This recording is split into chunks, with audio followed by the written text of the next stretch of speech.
रश्मि और अमर लॉकडाउन के चलते डेटिंग ऐप पर मिलते हैं। उसी बीच उनकी बॉन्डिंग बहुत अच्छी बन जाती है और दोनों एक दूसरे से प्यार करने लगते हैं। बस लॉकडाउन खत्म होते ही चट मंडी पट शादी। उससे पहले घर में बात तो कर लो। अरे माँ पापा कभी मना नहीं करेंगे। अमर की बात सुन रश्मि खुश हो जाती है। ऐसे ही दिन बीतते हैं और देखते ही देखते लॉकडाउन खुल जाता है, जिसके अगले ही दिन अमर अपने परिवार के साथ रिश्ता लेकर रश्मि के घर पहुंच जाता है।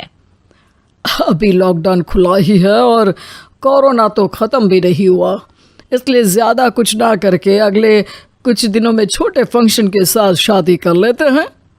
अमर के पापा की बात पर सब सहमत हो जाते हैं। कुछ दिन बाद दोनों की शादी हो जाती है और रश्मि अपने ससुराल पहुंच जाती है। बेटा, शादी तो तूने अपनी मर्जी से कर ली, लेकिन बहू को बोल देना इस घर में हुक्म मेरा ही चलेगा, इसलिए अपना राज जमाने की कोशिश भी ना करें। माँ, रश्मि को यहाँ सिर्फ प्यार, आशीर्वाद और अपनापन चाहिए, पैसा या राज नहीं।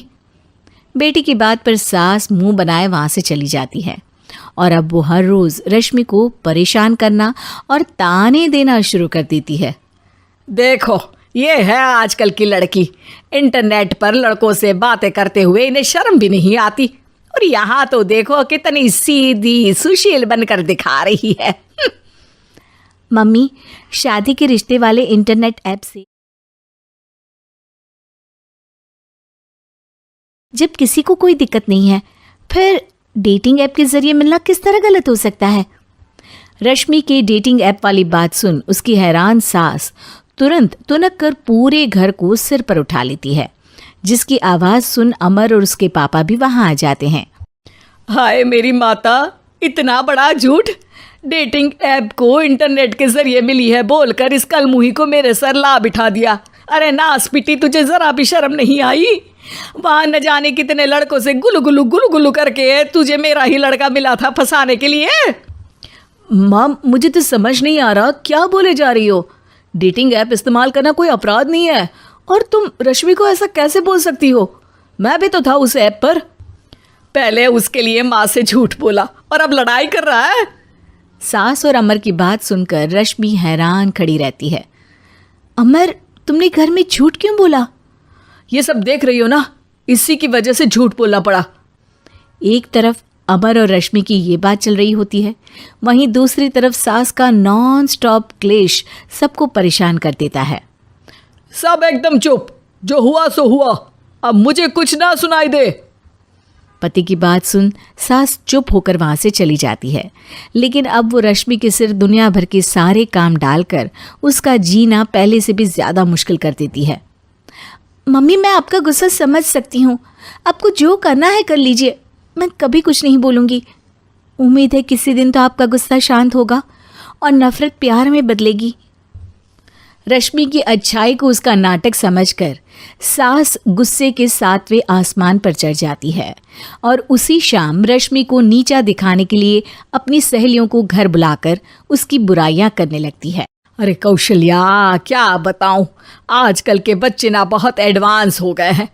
पहले रिश्ते घर परिवार वाले सब देख परख के कराते थे, और अब ये लोग खुद न जाने कहाँ कहाँ मिलकर खुद ही सब कुछ पक्का करके हमें बता देते हैं।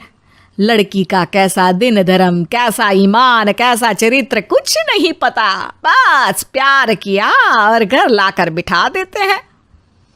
अरे ऐसा क्यों बोलती हो?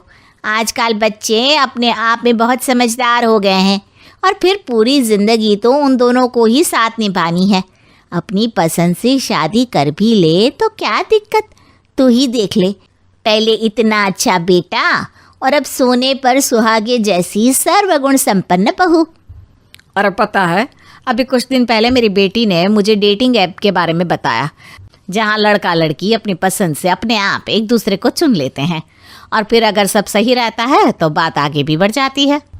अरे इसमें इतना खुश होकर क्या बता रही हो? ये तो गलत है। न जाने कौन क्या है, कितना झूठ कितना सच है। अरे पर सोचो, जब तुम किसी के बताए रिश्ते को देखने जाते हो तो क्या एक ही बार देखने से सच झूठ का पता लगा सकती हो? ज़रूरी नहीं कि बच्चों का लिया फैसला हमेशा गलत हो। अरे बहुत बार हमसे भी तो गलत फैसले होते हैं ना। अच्छे बुरे लोग तो हर जगह मिल सकते हैं, फिर इसमें सिर्फ बच्चे ही गलत कैसे? सहेलियों की बात सुन सास सोच में पड़ जाती है और इसी तरह कुछ दिन बीत जाते हैं, जिसमें ना तो वो रश्मि को परेशान करती है और ना ही कोई ताना सुनाती है, जिसे देख रश्मि परेशान हो जाती है। मम्मी, आपकी तबीयत तो ठीक है ना? कुछ दिनों से देख रही हूँ आप मुझे कुछ बोलती ही नहीं। तो मेरा परेशान करना ज्यादा अच्छा लगता है क्या? नहीं, आपकी शांति उससे ज्यादा परेशान कर रही है। शांति इसलिए है क्योंकि मुझे एहसास हो गया है कि गलत तुम लोग नहीं, मेरी सोच है। प्यार तो एक सुंदर एहसास और शादी खूबसूरत साथ है। अगर ये साथ सच्चा है तो कहीं पर भी किसी भी तरह जुड़ा हो, उससे कोई फर्क नहीं पड़ता। आप कौन है? इतनी अच्छी बातें मेरी पत्नी तो नहीं बोल सकती। क्या आप भी?